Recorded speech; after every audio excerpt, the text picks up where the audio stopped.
Honorable Kaloi. Thank you, Honorable Member. I'm talking of the national government, the Kenya Kwanza government. That is what I'm talking. Thank you so much. Thank you, Honorable Kaloi. Honorable Dominic.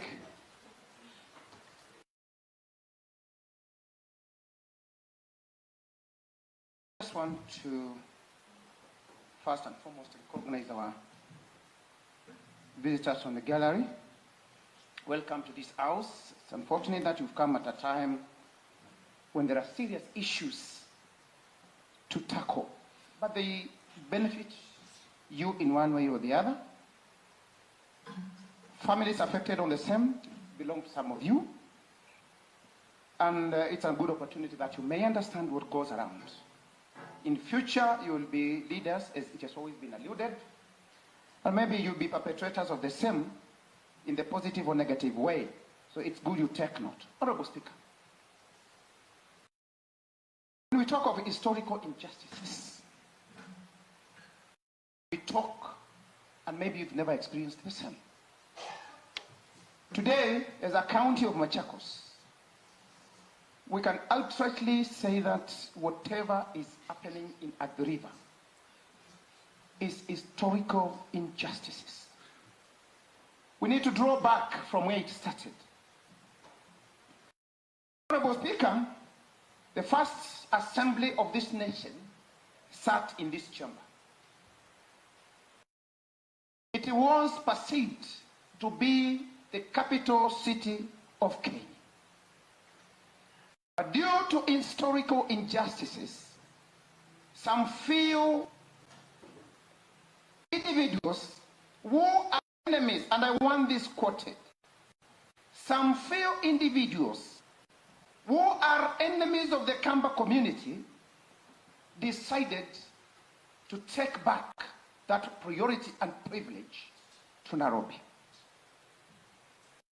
Honorable Speaker, the boundaries of Machakos County, the Kamba community, and I'm speaking of the Kamba community, initially, as history dictates, we are from Museum Hill. At some point, the same people thought Machakos cannot have Nairobi City within its boundaries. The same was moved to South Bay. They realized the company community will benefit, and they were not happy about it. The historical injustice continued to rise. The appetite to deny the Kamba community the privilege to enjoy such kind of facilities and amenities continued to grow. And they moved us. When they sat in this assembly and decided to do the Jomo Kenyatta International Airport, the only best place it will be was where it is today. Then it was Kampaland. But what happened? They moved the boundaries again to Kapa, so that the privileges and the benefits of the Jomo Kenyatta International Airport may not benefit the Kamba community. Honorable Speaker, this injustice is beyond. Whatever is happening in Athi River today is outright abuse of the human rights.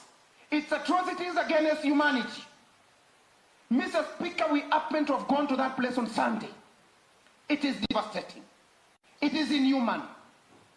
And to summarize it all, it is a curse to those who did it. Honorable Speaker, the Honorable Minority Leader has put it right. The procedure for demolition is outright. But Honorable Speaker, I want to say this. The Kenya Kwanza government, and I want to quote that without any fear of contradiction, they can come to me and do whatever they want to do. What they did to the Athi River residents is not in any way different from me. They can come and do it. Has been on record, Honorable Speaker, and our standing orders are very clear. They outline on the issue of statement of facts. Honorable Speaker, if you do allow me, I want to play a clip here that was said by the topmost. If you give me the opportunity, Honorable Speaker, because our standing orders say that we need to operate on statement of facts. state said and what the deputy said on the same. Honorable Speaker, you may listen to what the president said, because it is quite unfortunate, Honorable Speaker,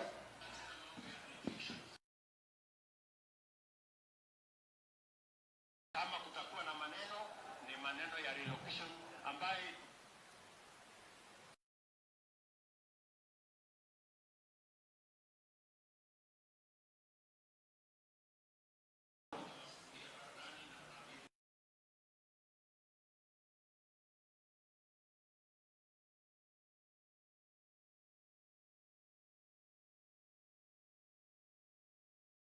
of the so that we may get what I'm trying to say. hakuna tena mambo ya evictions katika Nairobi. Kama kutakuwa na maneno ni maneno ya relocation ambayo itakuwa ni kwa utaratibu bila ya mwananchi kuvunjiwa nyumba. Huwezi kutoka nyumbani alafu unarudi jioni unakuta masufuria baradani na blanketi sijui imekaa wapi. That one will not happen here. We want to make sure that we are an orderly, humane society that respects the right of everybody, irrespective of the... Mr. Speaker, that was said by the Deputy President. The President himself, the topmost command. I want you to listen to Rais ametoa agizo ya kwamba kama iko court order ya ubomoaji ifike katika kamati ya usalama ya sub-county, ijadilianwe polepole, kujulikane kama lazima watu waondoke, wanaondoka wanaenda wapi. Number 2, hakuna watu watatolewa makao na njia ya kinyama na ya kikatili ambayo imekuwa ikifanyika hapo mbeleni. So we want to say that the Ruto administration has zero tolerance on brutal demolition and evictions, and it will not happen when he is President of the Republic of Kenya. Honorable Speaker, I don't even need to continue. It is happening when he is the President of Kenya. And Honorable Speaker, I want to say this. The acts of Saturday in Athi River, Machakos County, can only happen in Ukambani. Nowhere else it can happen, Honorable Speaker.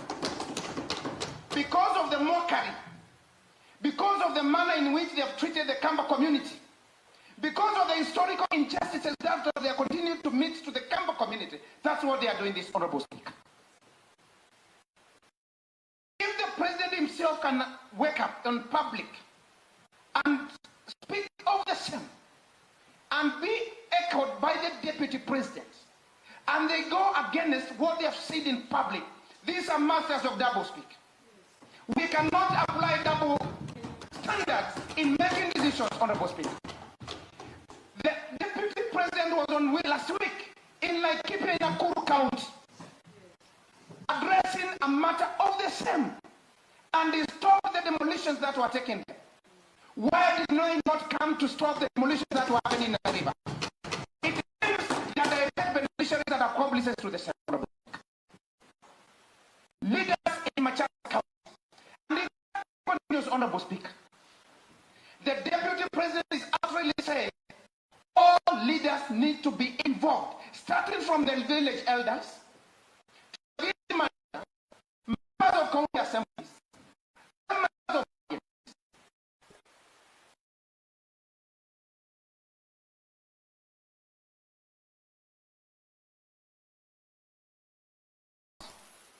as outrightly expressed their demeanor, their disrespect to the CEO of Machakos County, our Excellency Governor Wavinya Ndeti.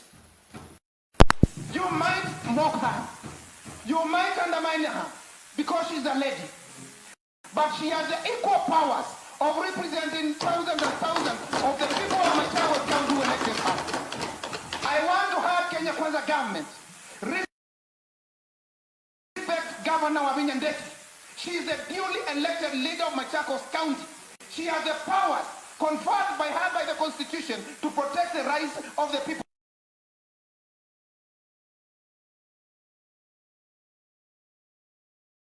of Machakos County. We don't need leaders of double speak, Majesty.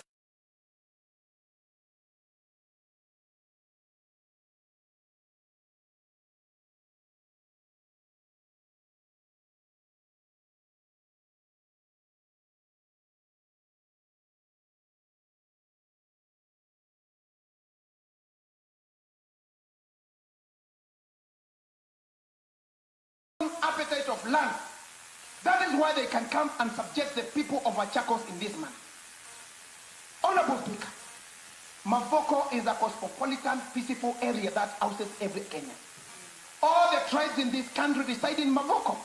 And in fact, in Machakos, because that is where they can find peace. This peace is being compromised, Honorable Speaker. The actions of Saturday, Sunday, yesterday, and today will deny children who ought to have become landlords in future the opportunity to do so because of the stigma they were subjected to through, Honorable Speaker. The county government, as the national government, as the Honorable Member for Athi, Mheshimiwa Kaloya said, is now trying to tell us about low-cost housing. Those individuals, those whose properties were demolished, opted to go for low-cost housing to achieve the low-cost plots to achieve the low-cost housing that the government is going to spearhead. It is not about the matter of legality. The story about Portland Cement is in public domain. It does not matter whether the people had title deeds, ownership documents, or anything honorable people. It is about the humanity aspect that the president is talking about. But is it being put into practice? No. It is so contradictory that after they have done massive destruction, the same Portland Cement today has put an advert to sell land on the adjacent side, Mr. Speaker. Why did this happen before? Why have we chosen politics to dominate our people's lives? The same Kenya Kwanza government, Honorable Speaker, it is in record. Sometime last year, when Portland put this advert again, and they get the public to sell the plots, they called the MD for Portland Cement and told him to stop the process because they were collecting money to fund Azimio campaigns, which is outright wrong. Why have they repeated the same process after demolitions have been undertaken? Honorable Speaker, recently, we opted the MD for KCB Bank here, and he outrightly said that the government has failed to compensate them the loan that was taken by Portland, which is a public listed company that has failed to give us profit because of the same people who have been in that government for the longest time possible and have been taking finances from the same to bring it down and come and sell. Honorable Speaker, it is unfortunate that a bill was passed last week and signed by the president, allowing the Kenya Kwanza government to sell public parastatal bodies without the consent of the national assembly. It is outrageous with what is happening in Athi. I can honestly say here, they will not sell it to anyone. They will buy it and own it through proxies.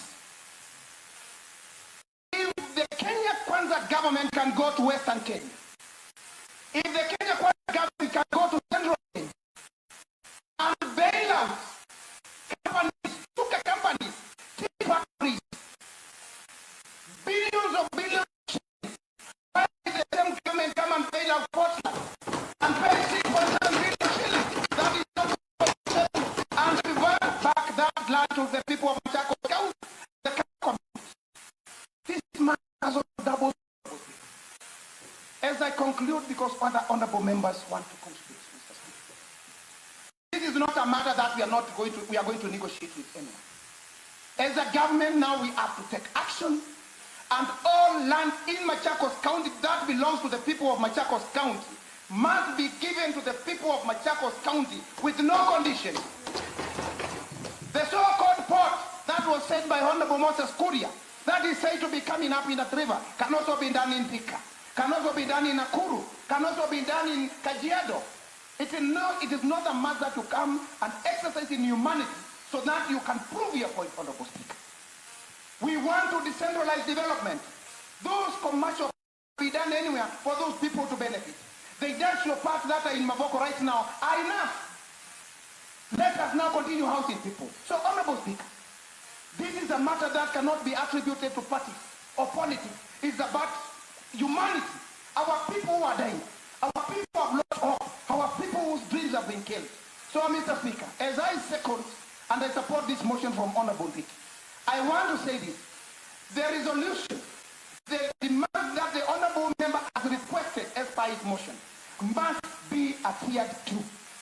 Today, Kiambu is proximity to Nairobi as a registry. Kajiado is proximity to Nairobi is more or less like Machakos, has a registry. Why has the Kamba community been denied the opportunity to have its own registry? Today, Matu is a gazetted center for registry, but they have been denied the opportunity to be served with staff because the Kamba community will benefit. Mr. Speaker, these political injustices must come to an end.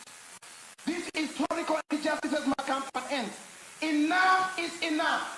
The county government of Machakos, through its duly elected leaders, plus the honorable members of the National Assembly, elected under the Kamba community, must be respected on whatever circumstances. Finally, Mr. Speaker, I want to put caution. There are honorable members elected in the Kamba community who are supporting this demolition. I want to say this. Honorable Speaker, because it is in public domain. I want to name them and mention them because it is in public domain. The Honorable Secretary General of the UDA Party, the Honorable Fabian from Kandukuno constituency. I want to say this, Mr. Speaker. They ought to desist. And I say they ought to desist, underline the word ought to desist from discussing matters of Machakos County Assembly. Yes. Let them answer national matters. This is a matter of Machakos. Mr. Speaker, point of information. Mr. Speaker, point of information. They mentioned the Wiper Party. Wiper. Speaker, protect me. Yes. When they mentioned the Wiper Party, Yes. the member of the Wiper Party. Honorable, listen to that. Keep Thank you. voice. Let's hear what Mheshimiwa is saying. Mr. Speaker, naomba mheshimiwa tutetee watu wetu, hawacha kutaja Kawaya kama unasikia. Just refrain, Honorable Dominic. Just refrain I from have said mentioning. our standing orders are clear. Statement of facts. It is in public domain. If you want me to play the clip, it is here. What we are saying is this: as we are fighting for our people, Mheshimiwa Deputy Honorable Speaker, let us fight for our people without having imparting us an interest to have our people suffer. They said it yesterday that the Wiper Party has conceded. When you talk about the Wiper Party, Machakos County government is a Wiper Party government. It means that you are saying all members elected under the county Wiper Party, both in the county assembly and in the national benefit, have benefited. We have not benefited from that, Mr. Speaker. We want them to be factual and desist from making any allegations about the Wiper Party. If they are saying certain people, we have no problem. Let them not mention the Wiper Party because we are not involved in this. Yes. It means they are the same people who have been undermining us, Mr. Speaker. So, without much ado, Mr. Speaker, I want to say, enough is enough. The Kamba community must be respected. The Kamba community must be respected. The county government of Machakos must be respected unconditionally. We are not lesser children of this country. We have equal rights to be people and members of the Machakos County under the Kenyan community. Thank you, Honorable. Thank you. Thank you, Honorable Dominic.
order number 20.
The ayes have it.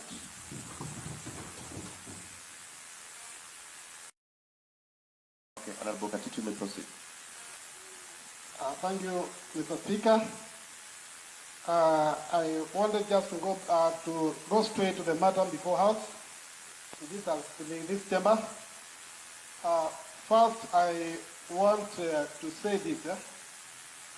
There are this matter of Portland was in the court of law, and it was ruled because there was somebody who went to the court and there was somebody who was taken to the court. The court has a right to make the ruling.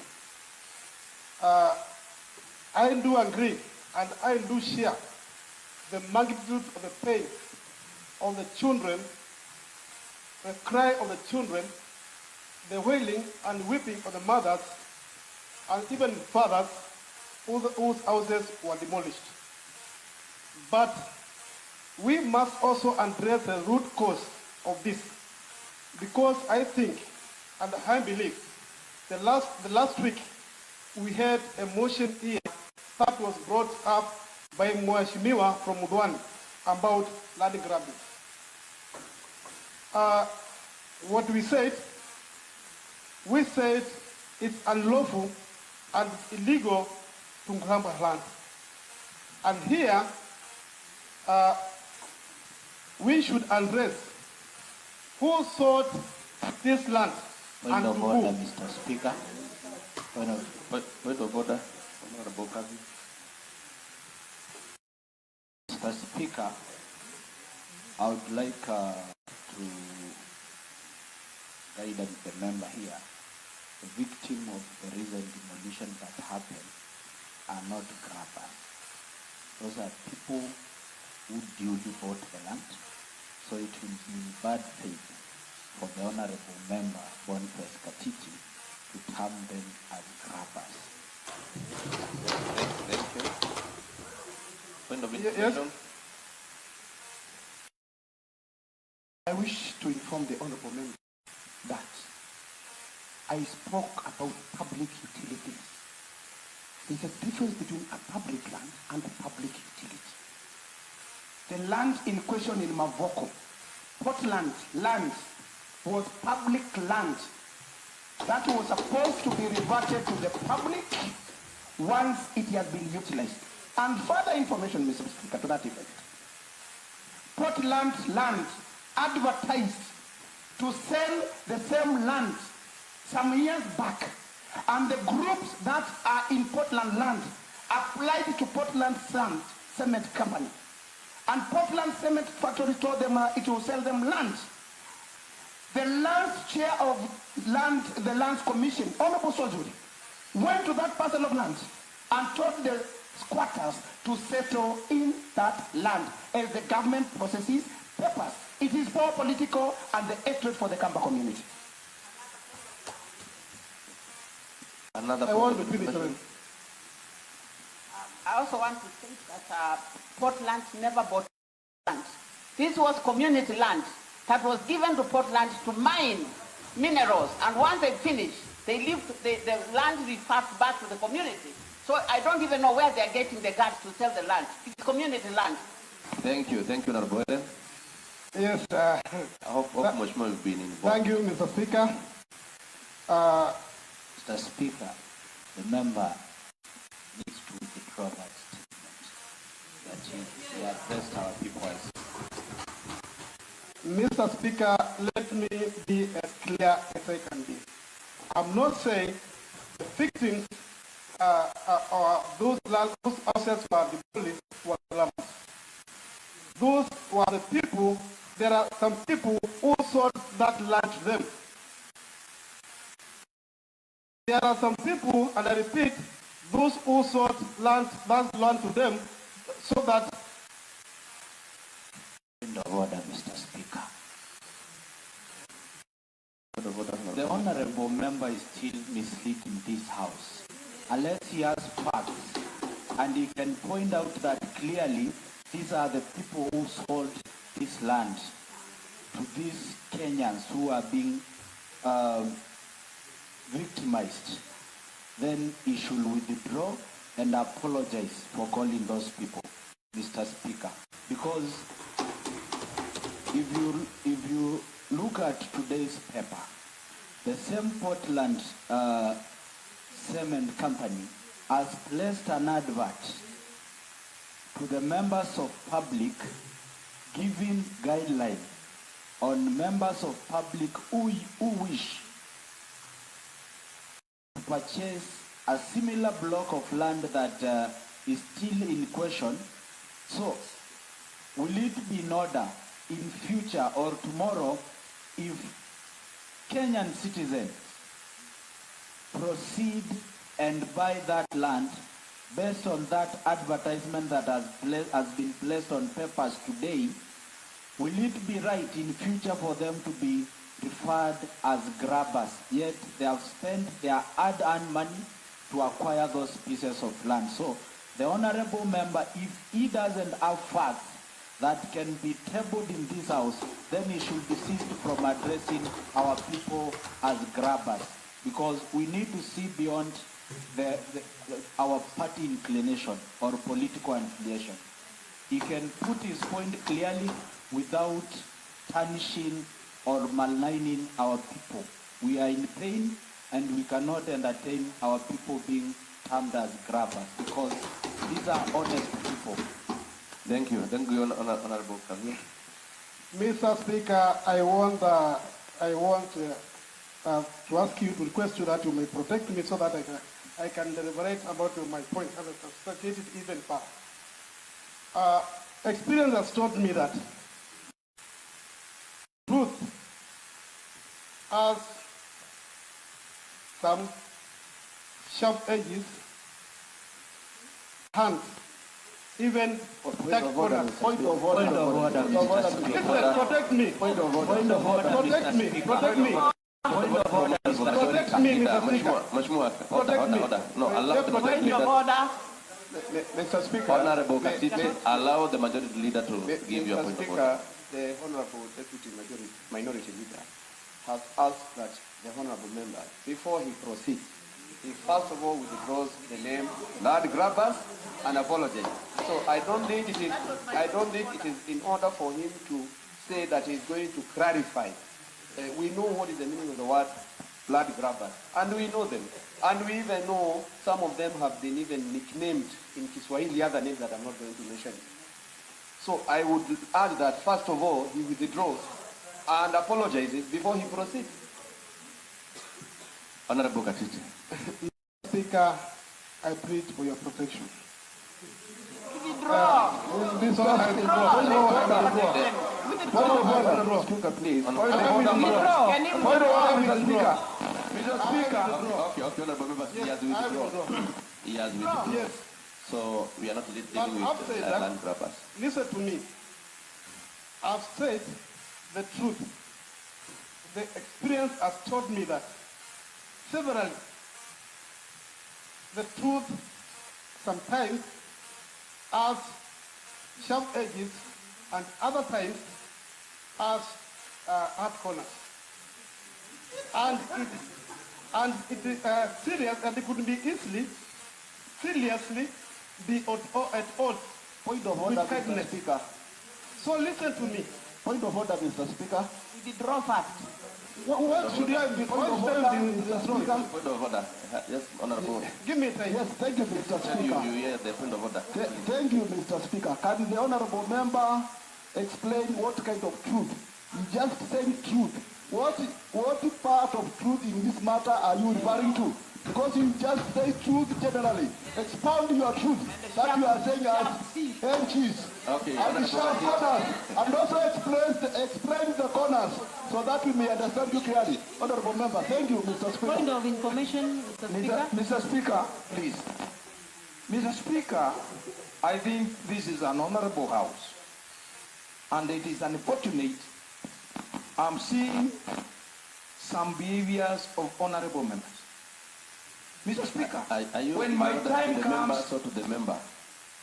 Mr. I don't Speaker, stand on a Mr. Speaker, let the me member who finish. is abstaining. When my time comes to contribute on this, I'm going to support the motion fully, 100%. But it is important to allow a member to explain himself or herself. Let's stop this mob justice of a member who has not finished his contribution. We have members at the Ngarali. They will walk out and say and talk how our assembly handles its proceedings. I think it is fair you protect the member, and he has been crying for your protection. Thank you, Mr. Speaker. Point of order, Mr. Speaker. Mr. Speaker, point of order. Point of order, Mr. Speaker. I do not agree with the honorable ranking member that you continue giving a member time to mislead this house and to insinuate people who are crying, who slept hungry, who slept in the cold, whose children are not going to school, who's put investment in the land that they legally bought by calling them land grabbers. We will not continue members to mislead this house, Mr. Speaker. Thank you. Point of information. Thank you, Honorable. Let's allow the member to proceed. Allow the member. Point of order Allow the on member. the honorable member. He was not the one on Allow the member. Thank you. Let's allow the member to proceed.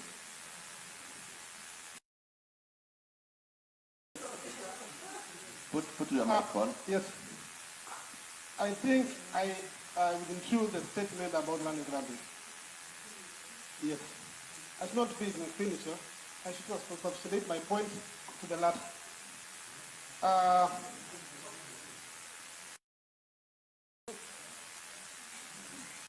No, Honorable Vicky, just allow the member to finish. I know you have talked about Kenya Kwanza government. Because I'm part and member of UNDA, that's why I'm being subject to this kind of injustice by honorable members. So let them listen to me and say and deliberate on my point. I had said it is legal, it's inhuman to demolish one's house. But the law says this, before you acquire a property, a sambaya, you must do the due diligence. Number 3,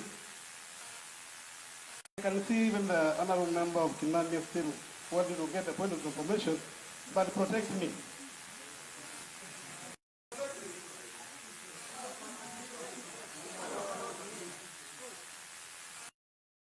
Okay, allowed.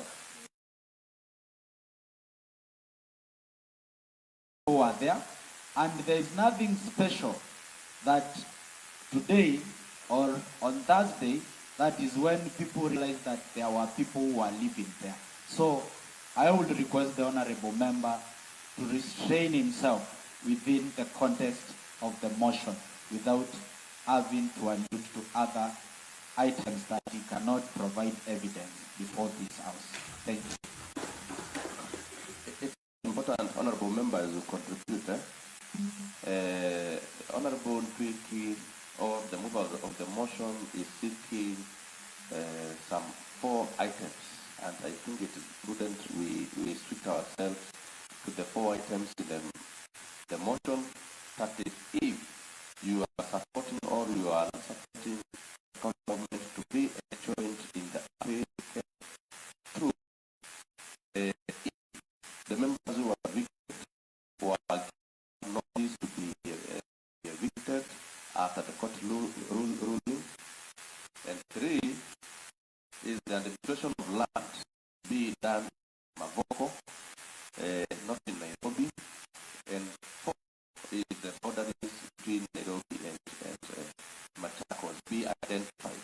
So those are the movers' prayers that probably we should restrict ourselves. Thank you, Mr. Speaker. So I want to thank the motion because of these points that he has stated on, and I support them. Those ones I do support because they are paramount and they are essential to account and even to the entire country. Those ones I support. But as I finish, this issue has been here since then memorial. And I want us, and I request everybody, because this will not even happen, and it has not even happened in Portland, and as a Kamba, I will always stand with my people. I cannot be a Kuk, I cannot be a Karaji, I cannot be anybody else. My blood in my veins runs the blood of a Kamba people, of the Kamba community. But I want to say this. Let us not just take things from here and just from the top level, other from the root level. As what I was saying, and my point was, what I meant, these people have been subjected to pain and torture and torment. Because as I talk now, they don't have housing. They don't have shelters where they can even lay their heads on. But my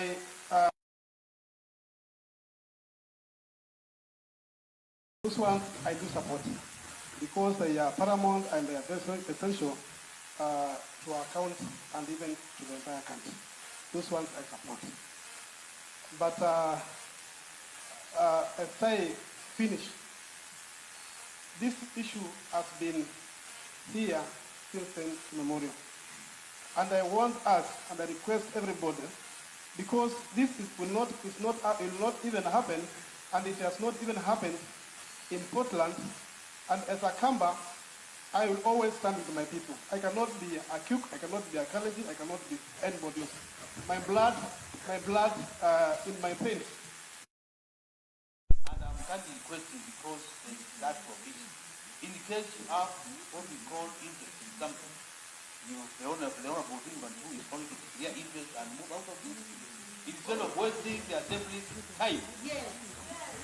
The other thing, this is a protected area. We are free to say what we wish to say. And there is no way you are going to start and doing what other members are doing. It is not fair, honest. And Honorable Gatit, I can request you, now the issue of parties here will not arise. Issues of parties will not arise here. What we are discussing here are party issues concerning our... Point of information, Mr. Speaker.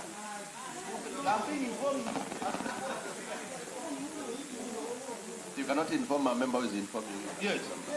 So, Honorable Speaker, I add Honorable Athi from the 10th ward trying to say some members of parliament were mentioned. And I also add from Mheshimiwa nini? Yes. Okay.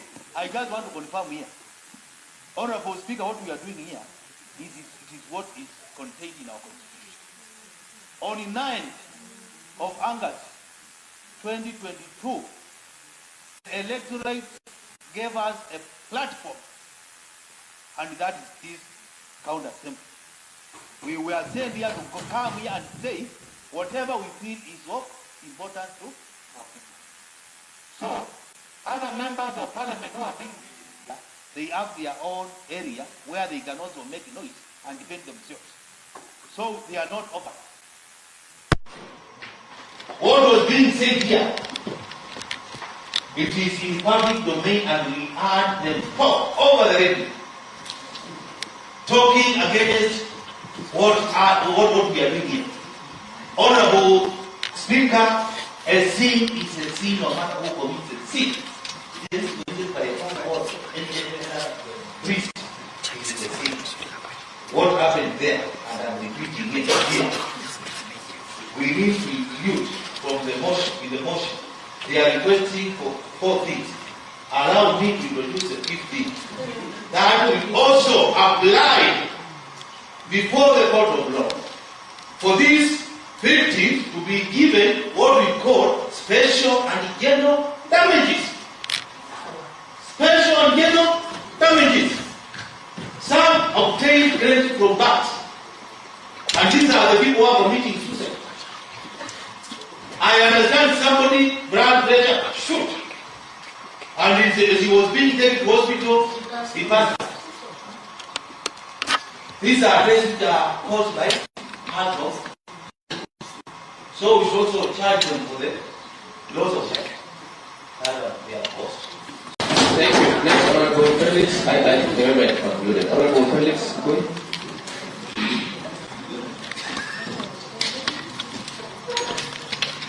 Thank you, Mr. Speaker. Honorable Felix Ngui, representing the people of Katanga. Honorable Speaker, the matter or issues concerning land are matters which are emotional, not only in Machakos County, but in the whole country, and also in the whole world. Remember, we had the Rwandans to Uganda, trying to talk about the boundaries between Uganda and Kenya, and the matters of land are emotional. Mr. Speaker, as I stand here, I want to agree with the member motion that the issue that we are discussing here is a matter of county importance. Because our people, our children, our mothers, our brothers and sisters are suffering in Machakos. People are sleeping without food, people are sleeping without shelter, and our constitution is very clear that the government of Kenya is liable to provide security and shelter for our people.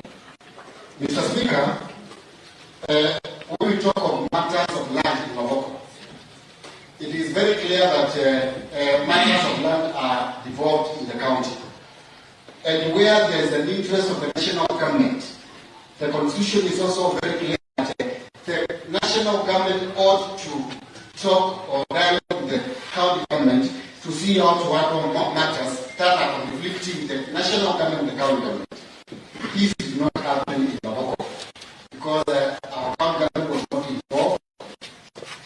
If at all there was a court ruling that this land belongs to East African Republic, the government ought to have put up a committee to see how to deal with the people who are already on ground. In fact, talking about the advert that has been put today in the newspaper, that the Eastern Portland is selling the land that is just adjacent to that block. The best that would have happened is for the Eastern Portland to come and negotiate with the people who are already on the ground. If I don't want to sell the land to them, they sell the land to the people who are already on the ground. because the court did not grant Eastern and Portland an order to demolish buildings for our people. Mr. Speaker, it is so shameful that our president ordered that there will be no demolitions for thousands of people, even when they are orders to do so. There will be dialogue. It's so shameful that the same government cannot keep its promise. Mr. Speaker, support the we need to put it very clear that people in Machakos must be fully compensated, and the national government ought to do something immediately because our people are still as we talk today. Mr. Speaker, I want to conclude by saying that it is high time, because we have seen what has been happening. We have what we call Del Monte in Kiambu. Del Monte land was given to Del Monte by the community. It was public land. And when the leases expired, this land was reverted back to the community in Kiambu County. See what is happening, like that's the land for the railway. That land belongs to the people, and it has been reverted back to the community. Why is it so difficult with the national government of Kenya to see it right? Because Portland land initially was land for the community. It belonged to the Kamba community. And willingly the Kamba community donated this land to the East African Portland to do mining.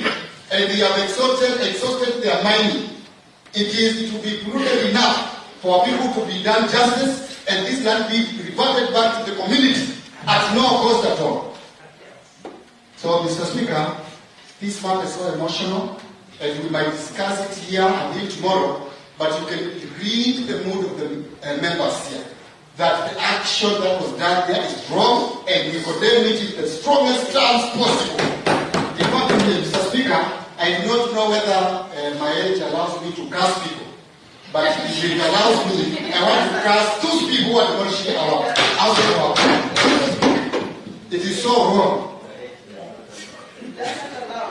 So, Mr. Speaker, let me end there, because this is so emotional, and say that let the national government and the county government sit down and come up with a clear line on how our people are supposed to be compensated, and in fact, come up with a roadmap on how they can still stay on that land. Thank you, Mr. Speaker.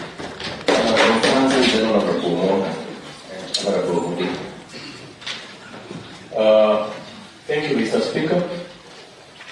I stand to support the motion that the prayers that have been removed are requested are of importance. Honorable members, the appetite for land in Pambani in particular is going up every day because of the proximity of our county to the capital. Honorable members, a time will come when our people will be asking what we did when we were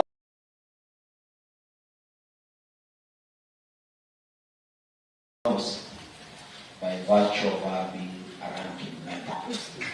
We are not mad when we talk of devolving fully land registry. In Mavoko, all land transactions are not available in our registry here in Machakos. If you own a land in Athi River, Sabati, Mlolongo, all land transactions are supposed to be done in Nairobi. And what we are asking is that to have the same devolved fully, 100%, not partially. What we have here is record keeping, and only the only maintain information and data for the rural part of Machakos. which is also very hectic to get document. As simple as a search here in Machakos, it is still being manipulated and controlled from Nairobi. What we want is full independence in terms of land matters. Thank you. I think we have a response. Thank you, Honorable Athi. Honorable Speaker.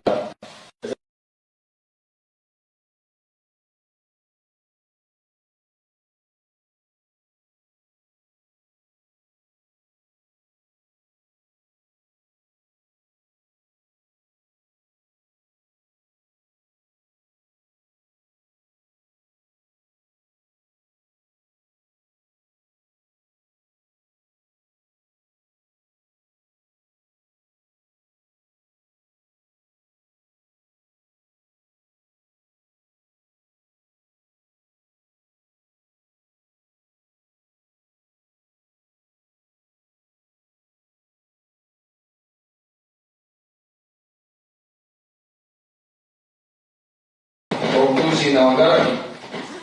I'm Joshua Kilumonga, MCA Masinga Central Ward, and a ranking member in this House. Mr. Speaker, allow me to start by saying that this is an house of order and a house of procedure. It is bad that sometimes we are behaving as if we are in an Indian bazaar. What is an Indian bazaar? It is whereby people will do whatever they think is right. Why am I saying this, Mr. Speaker? I'm trying to advise the members, as a ranking member, that it is good and prudent that we be giving members to vomit whatever they have. We take what is best and throw away what is best. We do not have members informed. Mr. Speaker, when I say it is not literally vomiting, but it is when you see what is in the heart or what is in the mind. Back to what is in the before the house, Mr. Speaker. Mr. Speaker, I don't want to be informed, Mr. Speaker. I don't want any information, Mr. Speaker. I'm saying no to any information. Mr. Speaker, I'm not agreeing. Kindly let the member inform you. But Mr. Speaker, the standing orders are very clear. I don't need to be informed. To inform you. Anyway. I'm also a ranking member like you. I think, please, just don't address us. Tell us what you are, give us your points and we debate. Because now if you start telling us how to behave in the House, I don't think that is your responsibility. Just deliver your... Mr. Speaker, I've not told anyone how to behave. I've said this is an house of order. Mr. Speaker, on the matter before the House. On the matter before the House, Mr. Speaker. I also believe, as I support my sister colleague, Mheshimiwa Hele, it is not in the place of Mheshimiwa Mwanga to decide what is good behavior and what is good behavior in this House. If our standing orders and you are the presiding officer of this House, if anything, you are the person who is supposed to be telling us how to behave in this House. Thank you, Mr. Speaker. Thank you. I'm informed, Mr. Speaker. I'm informed. You know, I don't say I'll fight until tomorrow. Sometimes it's good to stop the fight, to fight another day. Mr. Speaker, on the motion which is before this House,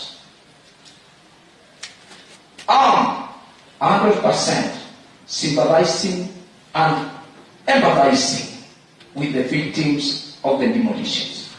Mr. Speaker, sometimes you wonder where the orders came from.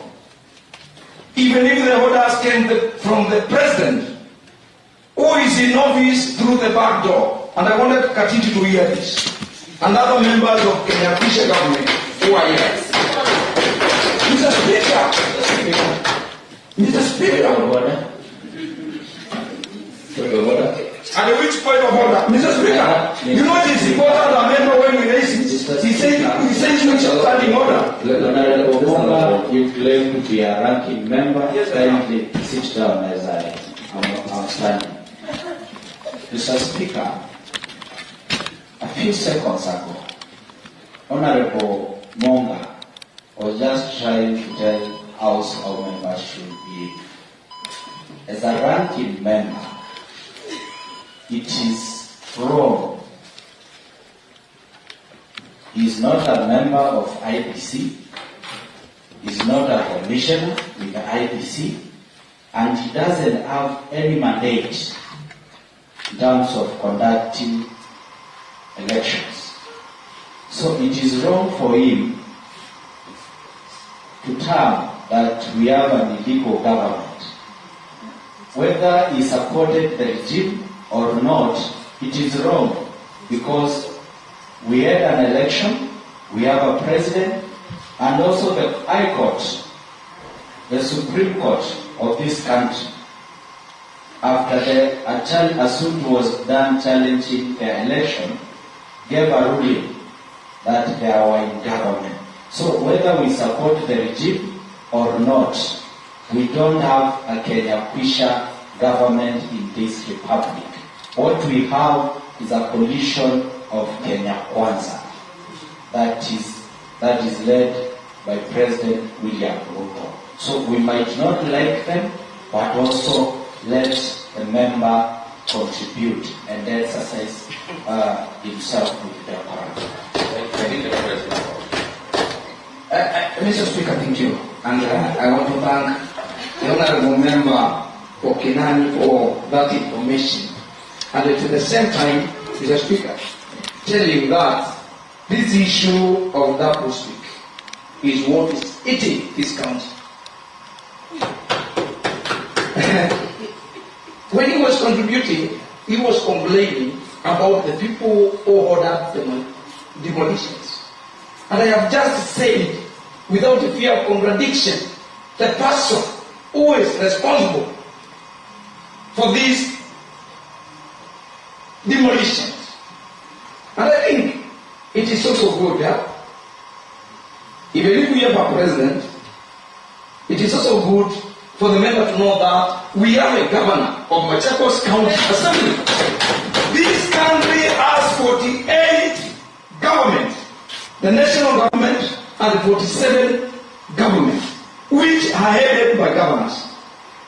Mr. Speaker, I think it was in good bad faith or political game for a president to order demolitions where we have a county government in place, we have a governor who should have given a call and told her, tell your people, this is what the national government wants to do, and we are giving you maybe a week, a month, or some months.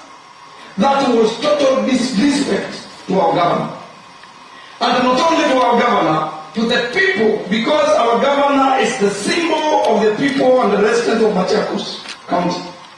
Mr. Speakers, the move of this motion raised 3 issues, 4 issues. On the first issue, Mr. Speaker, the county government should have sought to be joined, not today, but by yesterday, to be joined in the case. The county government is at liberty. The county government doesn't require to seek permission from the assembly, so as to have some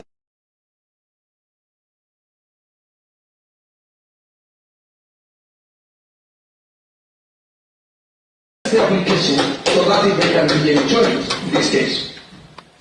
The other issue is about the boundaries. The move of the motion is only talking about the boundaries on the western side of Machakos County.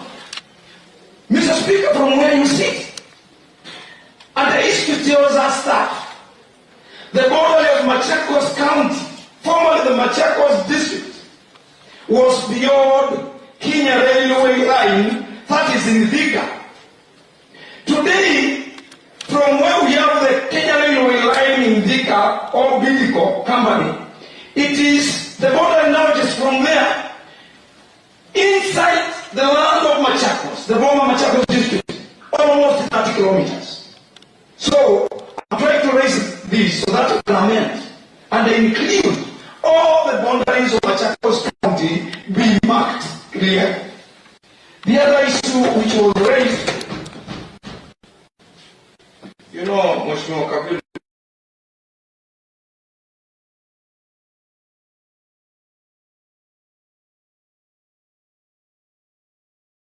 done from Machakos land registry.